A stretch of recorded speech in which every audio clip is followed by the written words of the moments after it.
हल्की फुल्की भूख लगी हो और हमें चाहिए कुछ चटपटा सा स्नैक जो बने झटपट और बहुत ही मज़ेदार, तो आइए बनाएंगे आज एक बहुत ही हल्का फुल्का सा स्नैक जो बनेगा हमारा पाइनएप्पल के साथ और कुछ ही इंग्रेडिएंट्स के साथ। मैं दिखाना चाहूँगी आज के वीडियो में जो है पाइनएप्पल फ्रिटर्स।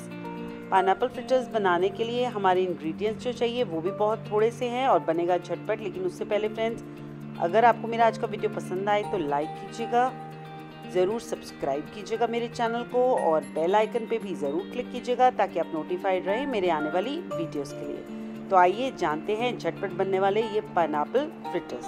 पाइनएप्पल फ्रिटर्स बनाने की तैयारी शुरू होती है कि मैंने एक पैन में करना है 1 से 1.5 चम्मच मैंने लिया है देसी घी, जिसे हम कहते हैं क्लैरिफाइड बटर घी। उसे करना है गरम, आप नॉर्मल बटर भी ले सकते हैं। इसमें हम डालेंगे पाइनएप्पल पीसेस को, आप छोटे हिस्सों में भी काट सकते हैं, मैंने रखे हैं बड़े पीसेस। ध्यान में रखिएगा कि इसको हमने अभी टच नहीं करना है, कम से कम 2 से 2.5 मिनट मीडियम से तेज सेक रहेगा इसका। लेकिन इसको टच ना करने का रीज़न क्या है कि इससे अच्छे से बर्न मार्क्स आते हैं, बहुत ही अच्छा फ्लेवर भी आएगा।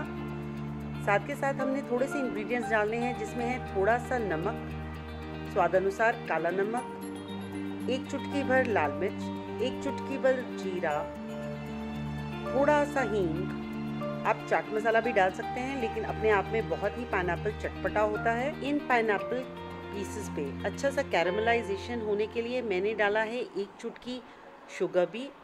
ये देखिए कितना सुंदर कलर आ गया है। 2 से 2.5 मिनट बाद मैंने इसे पलटा है।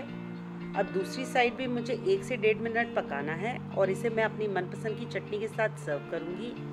फ्रेंड्स, मैं रिक्वेस्ट करना चाहूँगी, अगर आपको मेरा आज का वीडियो पसंद आए तो ज़रूर लाइक कीजिएगा, ज़रूर सब्सक्राइब कीजिएगा मेरे चैनल को और बेल पे भी ज़रूर क्लिक कीजिएगा ताकि आप नोटिफाइड रहें मेरे आने वाली वीडियोस के लिए, और ज़रूर बने रहिएगा मेरे साथ। Thank you so much friends for watching my video from आपकी दोस्त।